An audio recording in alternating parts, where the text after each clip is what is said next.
My journal is gone. The one with every raw, unfiltered word about my father's death. Now in the hands of someone who wants me broken. I found a faculty keycard in my dorm, left by a masked intruder who knows exactly where I sleep. The professor who summoned me isn't offering help. He's holding my secrets hostage. And the worst part? They're already bleeding my grief into the open, one red ink stain at a time. I have until morning to get it back, or my life burns with it. The lecture hall exhaled a final cloud of dust and cologne as the last students filed out into the humid New England afternoon. Maya Sterling's fingers brushed the smooth mahogany of the desk, searching for the familiar grain of her leather journal. Her hand met only cold, polished wood. A sudden chill prickled her skin, sharper than the draft from the vaulted windows. She dropped to her knees, the linoleum smelling of industrial lemon cleaner and old discarded gum. Beneath the tiered seating, shadows swallowed stray pens and crumpled candy wrappers, but there was no sign of the indigo leather or the heavy brass clasp. The air in her lungs tightened. That book held 3 years of architectural sketches and every unfiltered thought she owned. Private blueprints of a life she wasn't ready to share. It contained the raw, jagged edges of her grief over her father's passing and her searing, whispered critiques of the Ivy League elite who surrounded her.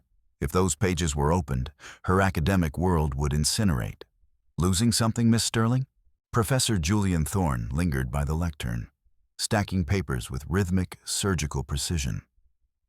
The snap of his briefcase latches echoed like small gunshots in the empty room. Maya stood, smoothing her skirt and trying to still the tremor in her hands.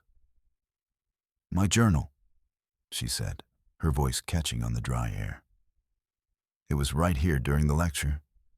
I only looked away for a moment." Thorne adjusted his spectacles, the fluorescent lights reflecting off the lenses to hide his eyes. "A pity. This building has a habit of swallowing things whole. Perhaps it's best to leave the past on the shelf and focus on the next assignment. We are here to build futures, not dwell on scribbles." He didn't offer to help. He simply shouldered his bag and strode toward the heavy oak doors, his leather soles clicking a steady, dismissive beat against the floor. Maya remained in the silence, the hollow space on the desk staring up at her like an accusation. She counted the stairs as she left the hall. 1, 2, 3. Her voice a low, rhythmic whisper that served as her only anchor. By the time she hit 24 and reached the heavy exterior doors, her heart was a trapped bird fluttering against her ribs.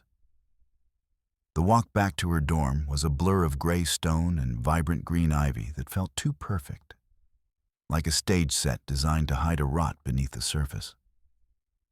Rain began to slick the pavement, the smell of wet asphalt rising to meet her. Every student she passed seemed like a potential thief. Every sideways glance a confirmation that her secrets were already being passed from hand to hand. When she reached the heavy oak door of her dorm room, she didn't even have to reach for her key. The door was slightly ajar. The wood around the lock splintered. The smell of cold rain and a stranger's sweat hit her instantly. Maya pushed the door open. Her breath hitched. A figure in a dark hoodie and a faceless black mask was hunched over her desk. Drawers pulled out and emptied onto the floor. Papers were scattered like fallen leaves. The intruder was holding a small wooden box, the one where she kept her father's old watch. "Hey!" Maya screamed, the sound tearing from her throat. The intruder spun around. For a second they locked eyes, or rather, Maya stared into the mesh of the mask. She didn't think. She didn't have the luxury of fear yet. She grabbed the heaviest object within reach, a 1,000-page structural engineering textbook, and swung it with every ounce of terror-fueled strength she possessed.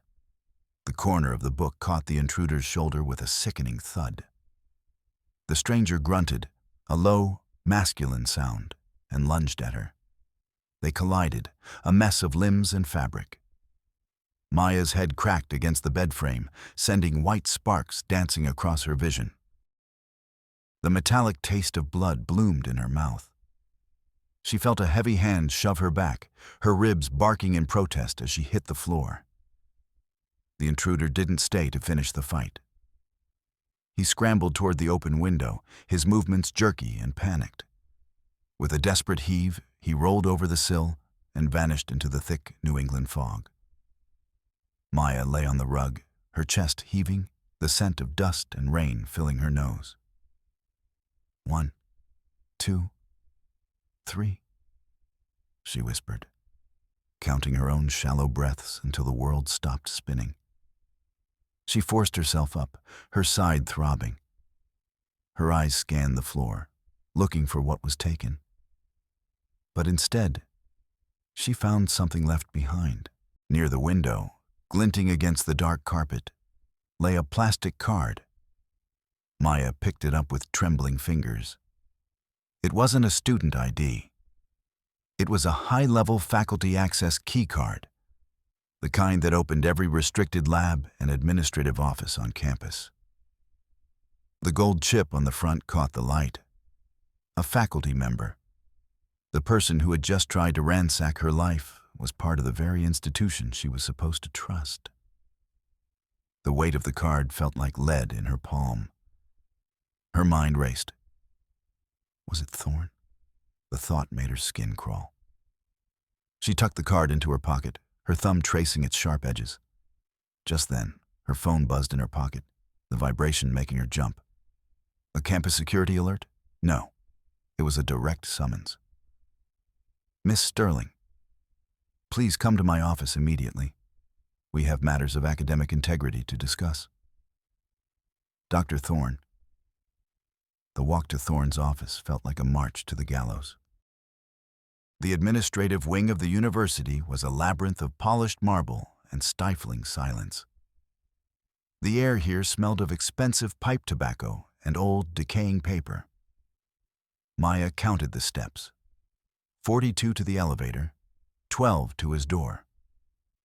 Thorne was sitting behind a desk made of dark, heavy walnut that seemed to lean inward, threatening to crush anyone who sat in the guest chair. He didn't look up when she entered. He was looking at something else. There, resting on the blotter, was her indigo journal. Maya's heart stopped. You found it, she breathed, reaching out. Sit down, Maya, Thorne said. His voice was like honey poured over gravel, smooth but with a hidden bite. He didn't hand it back. Instead, he flipped it open. Maya's blood ran cold. Every page, every sketch of her father's face, every confession of her late-night anxieties had been slashed with aggressive, bleeding red ink. Not just marks, but notes. Thorne had treated her soul like a freshman's failing essay. This was brought to me by a student, Thorne said, leaning into her personal space. He smelled of formaldehyde and cherry tobacco. They were concerned, deeply concerned for your mental stability, Maya. These entries, they suggest a mind on the verge of a catastrophic break. Delusions of grandeur, obsessive counting, a pathological distrust of authority. That's private, Maya hissed, her voice trembling. You had no right to read that. That was stolen from me. Stolen, or perhaps left behind as a subconscious plea for help. Thorne smiled, but his eyes remained flat and cold. In the eyes of the university board, this journal is evidence. You are a recipient of the Sterling Fellowship, Maya. That fellowship requires a certain psychological fortitude. If I were to submit this to the provost, your academic career wouldn't just end. You would be placed under a mandatory psychiatric hold for your own safety. He leaned back, the leather of his chair creaking. However, I see a different path. A way to turn this instability into a breakthrough. You will participate in a character reconstruction program under my personal supervision. You will follow my script, attend my sessions, and we will rebuild you into the scholar this university expects. Maya looked at the red ink bleeding through the paper. He wasn't offering help. He was offering a cage. He was blackmailing her with her own heart. "Who gave it to you?" she asked, her voice a hollow shell. "Anonymity is a requirement for safety," Thorne replied. "Now, sign the agreement, or I make the call to the infirmary right now." Maya looked at the document on the desk. The words psychiatric withdrawal and confidentiality waiver jumped out at her. She felt the faculty keycard in her pocket, the secret weight of it pressing against her thigh. She had no choice. Not yet. With a hand that felt like it belonged to a stranger, she picked up his heavy fountain pen and signed her name. The next 48 hours were a waking nightmare. Thorne didn't waste time. He moved her first optimized public presentation, a defense of her architectural thesis, to a window of only 2 days. He wanted her off balance, exhausted and pliable. "We need to strip away the clutter," Thorne said during their first mandatory session. He sat in a dim corner of his office, the only light coming from a green, shaded lamp. He read aloud from page 42 of her journal, a passage about her father's final days in the hospital. "You describe the sound of the heart monitor as a metronome of failure. Tell me, Maya, do you really believe you killed him by not being there? Or is this just a narrative you've constructed to make yourself feel important?" Maya clutched the arms of her chair. The air was thick and cloying. "I didn't say I killed him. I said I felt responsible." "Feelings are unreliable variables," Thorne countered. He paced the room, humming a low, mournful funeral dirge that made the hair on Maya's neck stand up. "You count the stairs because you're afraid of the fall. But the fall has already happened, hasn't it?" She left his office feeling like her skin had been scrubbed with steel wool. When she returned to her dorm, the small, eerie changes began. Her father's photograph, which she kept on her nightstand, had been moved to the windowsill. All her black pens, the only ones she used, had been replaced with pens filled with red ink. The exact shade Thorne used. She couldn't stay in the room. She needed to know who that keycard belonged to. Late that night, Maya slipped out of her dorm. The campus was a graveyard of shadows. She avoided the main paths, sticking to the edge of the woods where the smell of damp earth and pine needles was strongest. She made her way to the security office in the basement of the library. It was a risk. If she was caught, Thorne would have all the excuse he needed to lock her away. The library archives were a fortress of silence. She used the stolen keycard on the side entrance. The lock clicked open with a satisfying, heavy thud. Inside, the air was cold and smelled of dust and old vellum. She found the security terminal, its screen glowing a ghostly blue in the darkness. Her fingers flew across the keys. She didn't use the university network. She used a localized bypass she'd built months ago for a different project. She needed to trace the serial number on the back of the card. Come on," she whispered. 4, 5, 6. The data began to process, a bar crawling slowly across the screen. But then, a sound broke the silence. Scrape, scrape, scrape. The sound of heavy boots on stone. Maya froze. The smell of grease and stale coffee wafted through the stacks. It was Gary, the head groundskeeper. He was known for his temper and his fanatical devotion to clearing the riffraff. "Who's in here?" Gary's voice boomed, echoing off the high ceilings. "Archives are closed. I know I heard the door." Maya ducked behind a row of yearbooks. The dust motes danced in the beam of Gary's flashlight as it swept across the room. She could hear his heavy breathing, the rhythmic counting he did under his breath before he spoke. "I see you, little rat," Gary barked. Maya didn't wait. She bolted. She sprinted through the narrow, dark aisles, the smell of old paper filling her lungs. Gary was surprisingly fast for a man of his size. She could hear his boots thundering behind her. She turned a corner and saw the motorized shelving units, the massive, heavy stacks that moved on tracks to save space. She hit the button on the end of the row. The units began to groan, moving together with a slow, irresistible force.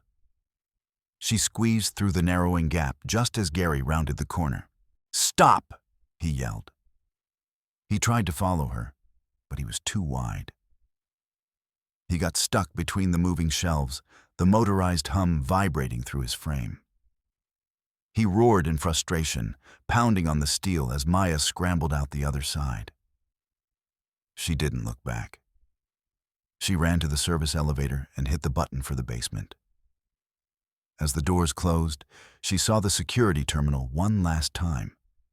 The data had finished. The name associated with the faculty keycard wasn't Thorne. It wasn't Gary. It was Caleb Wright, her boyfriend. The world tilted. Caleb, the boy who brought her chamomile tea and listened to her rants about the architecture department? The boy who told her he loved her because she was the most honest person he'd ever met? Maya felt a wave of nausea. She didn't go back to her dorm. She went to Caleb's apartment, a small studio off campus. She still had the spare key he'd given her for their 3-month anniversary. The apartment smelled like him. Sandalwood and expensive coffee. It felt like a betrayal just being there. She went straight for his laptop. It was protected, but she knew his patterns. He used his father's birthday followed by, because he couldn't make a statement without seeking validation. The screen flickered to life. She searched for her name. She found a folder buried 3 layers deep in a system directory, labeled Subject 114, Sterling.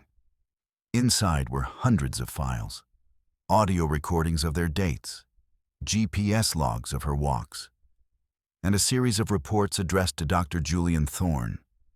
Subject shows increased heart rate during mentions of parental loss. Counting ritual has intensified to 40% above baseline.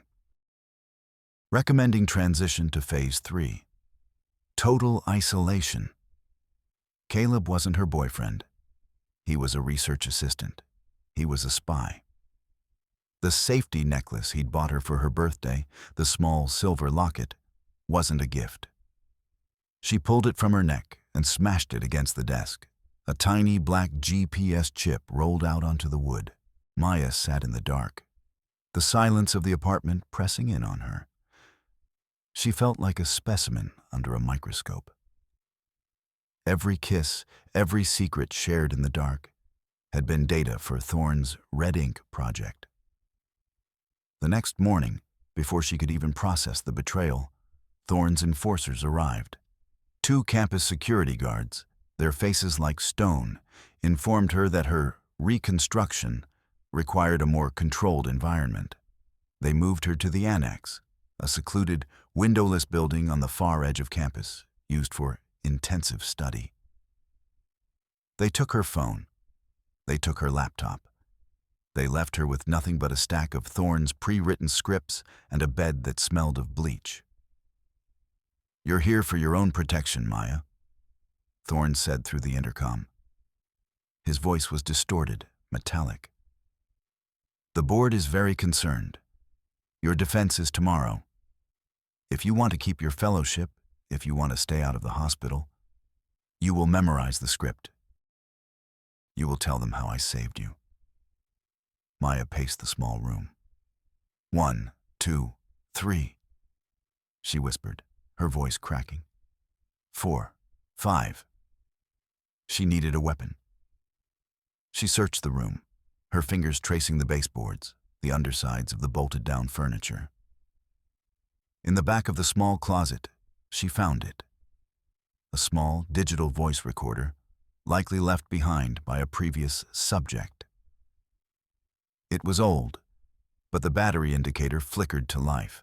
A plan began to form, a desperate, jagged plan. A few hours later, the door to her room opened. It was Caleb. He looked haggard, his athletic shoulders slumping, his eyes red-rimmed. "Maya," he whispered. "I'm so sorry, you know. I didn't think it would go this far, you know." Maya didn't scream. She didn't hit him. She stood in the center of the room, her body angled toward the door, her eyes cold. "Why, Caleb? Was the fellowship worth that much? He told me you were sick." Caleb stepped into the room, his hands shaking. "He said you were suicidal, and that this was the only way to get you help without ruining your record. I thought I was saving you, you know. You were recording me in my sleep, Caleb. You were reporting my heartbeat to a monster. I know, and I can't do it anymore." He reached out to touch her, but she stepped back, maintaining the 3-foot distance she always kept. "I can get you out. There's a service tunnel in the basement. It leads to the provost's office. If we go now, we can show him what Thorne is doing. I have the logs on a thumb drive." Maya looked at him. She saw the guilt, the desperate need for her to say, "It's okay." Part of her wanted to believe him, but she also knew that in Thorne's world, hope was just another variable to be manipulated. "Fine," she said. "Show me the way." They slipped out into the hallway, the air smelling of sterile floor wax. They moved like ghosts down the back stairwell. Maya counted every step. 64 to the basement. The basement was a forest of hissing pipes and low-hanging steam. The smell of rusted iron and old blood hung heavy in the air. "The tunnel is just past the boiler," Caleb whispered. Subverted beat 3.3. Maya felt the weight of the digital recorder in her pocket. This was her moment. If she could get Thorne to admit the truth here, in the dark, away from his polished desk and his royal we academic posturing, she would have the evidence to crush him. She knew his ego was his greatest weakness. He couldn't resist explaining his own brilliance. "Wait," Maya said, her voice echoing in the damp basement. She saw Thorne standing near the shadows of the boiler. He didn't look surprised. He looked like he was waiting for a curtain to rise. "Ah, the escape attempt," Thorne said, stepping into the dim light. He was humming that funeral dirge again. A classic trope of the resisting subject. "Caleb, thank you for bringing her to the stage." Maya's thumb found the record button in her pocket. She felt a surge of confidence. She had him. "You're a fraud, Julian," she said, her voice steady. "You stole my journal. You used a student to spy on me. You're not a doctor. You're a predator. You're doing this for your book, aren't you?" "The red ink cure?" "I saw the notes." Thorne smiled, a slow, predatory spreading of his lips. "Predator is such a vulgar term. I prefer architect. And yes, the book will be a masterpiece. You see, Maya, your father's death was a mediocre tragedy until I gave it meaning. I didn't just steal your journal. I curated your grief. I made your pain productive. Without me, you're just a girl who counts stairs in the dark. With me, you're a breakthrough in trauma theory." Maya's heart hammered. He was saying it.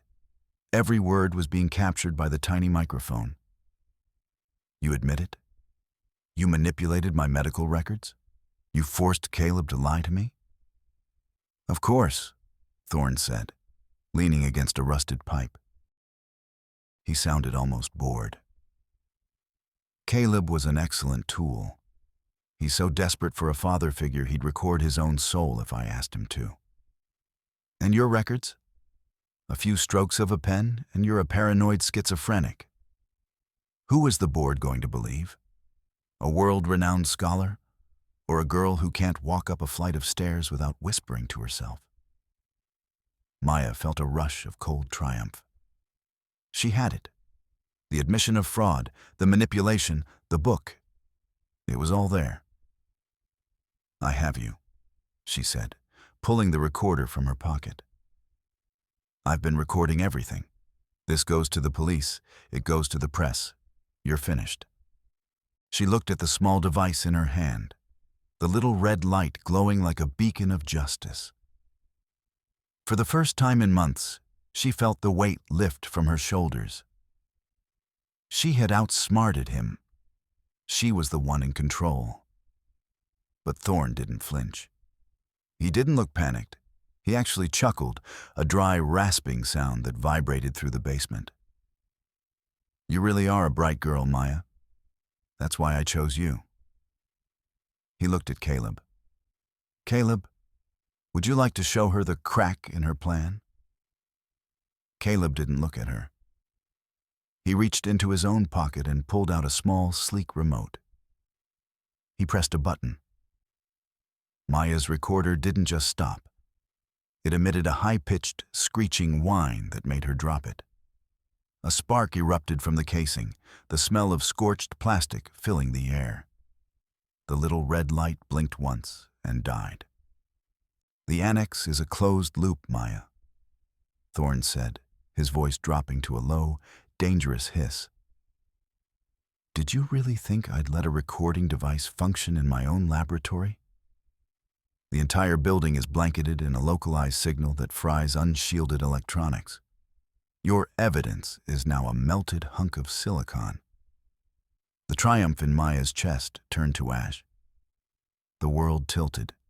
She looked at the recorder on the floor, the device she'd pinned all her hopes on. It was dead. More than dead. It was a symbol of how completely she had underestimated him. "And as for the police?" Thorne continued, stepping closer until he was inches from her face. He rested a heavy hand on her shoulder, anchoring her. "Who do you think they'll call when a mentally unstable student claims her professor is a secret mastermind? They'll call the university administration. Which brings us to our next guest." The heavy steel door at the far end of the basement creaked open. Robert Miller, the university provost. Caleb's father and Thorne's brother-in-law stepped into the room. He was sighing, his hand tucked into his pocket, stroking the grocery list he always carried. "Maya, Maya, Maya," Miller said, his voice thick with practiced disappointment. "We've tried so hard to help you. But this attempted assault on Dr. Thorne, this delusional recording attempt, it's clear you're a danger to yourself."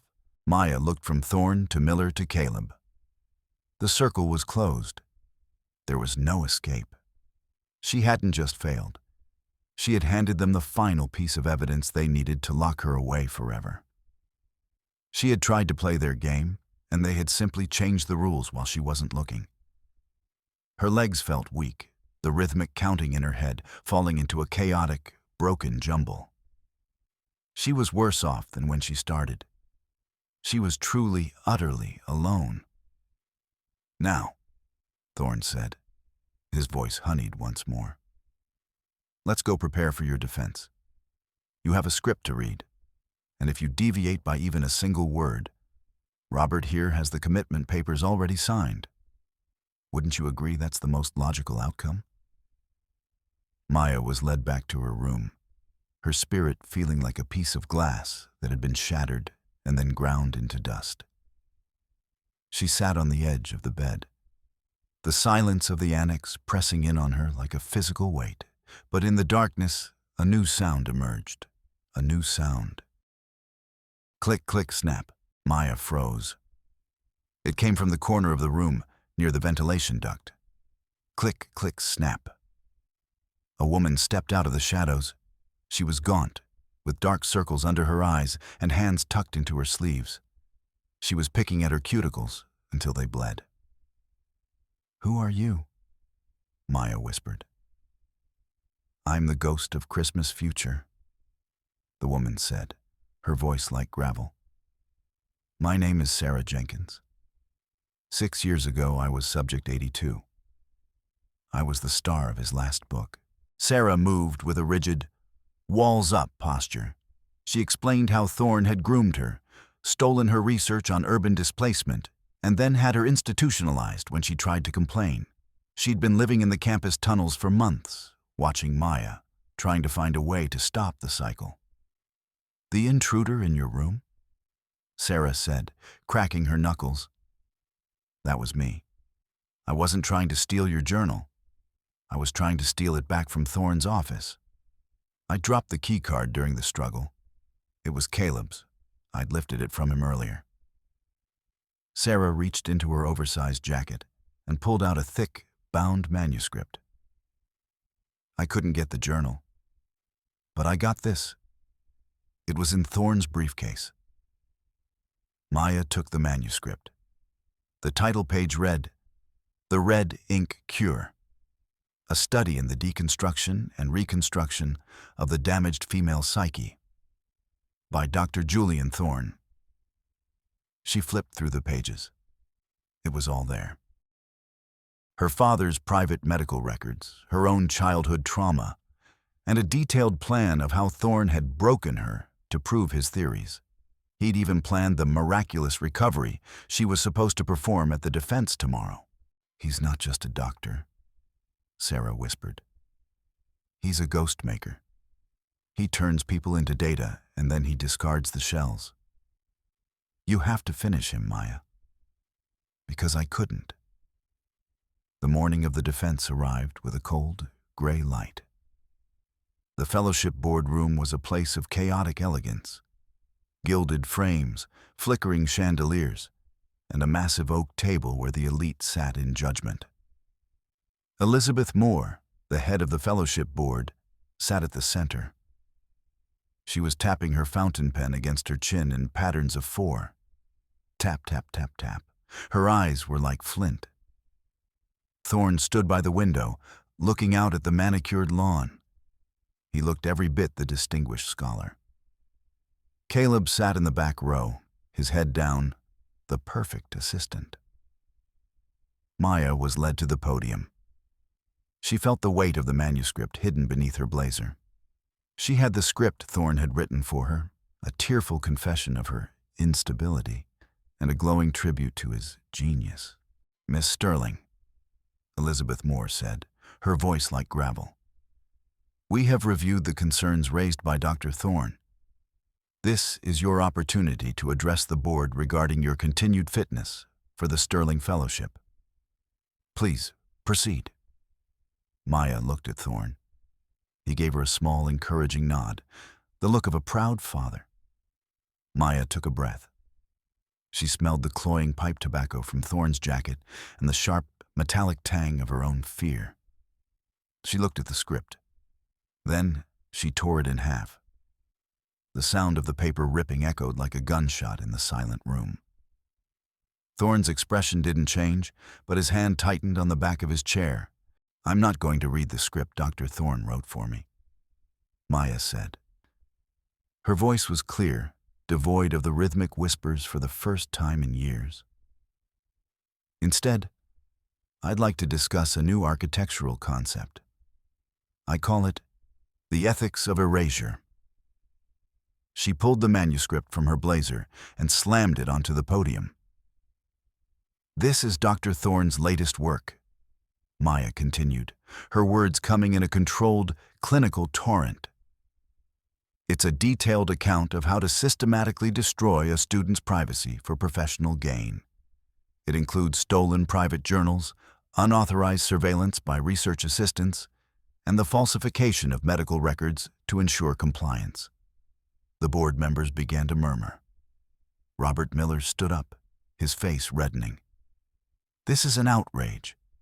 Miss Sterling is clearly having a breakdown." "Actually, Robert," Elizabeth Moore said, her pen stopping mid-tap, "I'd like to see that." Maya handed the manuscript to Elizabeth. As the board members began to flip through the pages, seeing their own names listed as complicit variables, the atmosphere in the room shifted from judgment to horror. "This isn't research," Elizabeth whispered, her voice cold with fury. "This is a confession." Thorne finally moved. He didn't plead.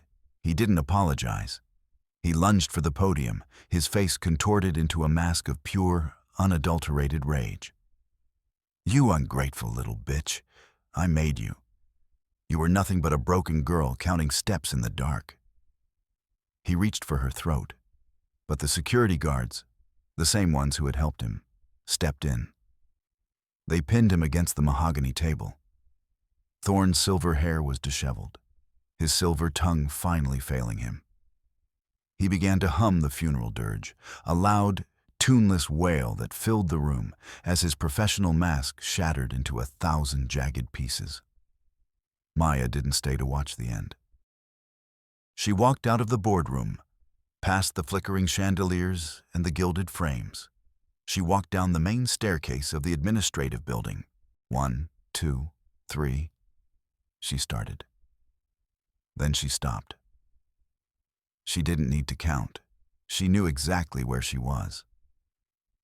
A week later, the university offered her a settlement, a massive check and a guaranteed fellowship for the rest of her doctoral studies, all in exchange for a non-disclosure agreement.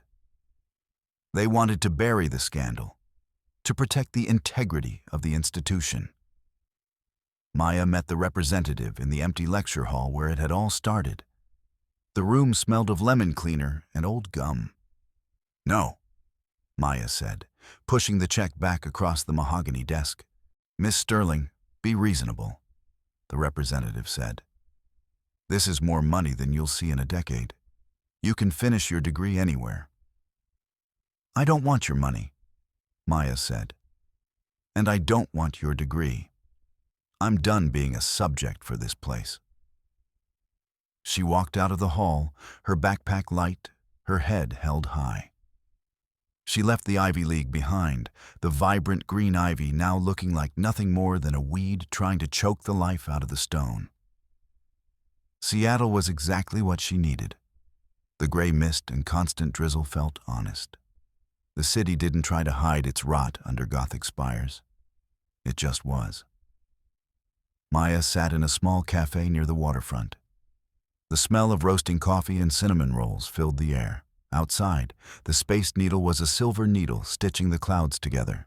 She pulled a brand new journal from her bag. It wasn't indigo leather. It was a simple, black and white composition book, the kind you could buy at any drugstore for $1. She opened the first page. She took out a pen, filled with thick, permanent black ink. She didn't count the chairs. She didn't check the exits. She just wrote. "My name is Maya Sterling, and this is the story I chose to write." The rain tapped a steady, peaceful rhythm against the window, a sound that didn't need to be measured or managed. It was just the sound of the world, and for the first time in a long time, Maya was perfectly fine, just listening.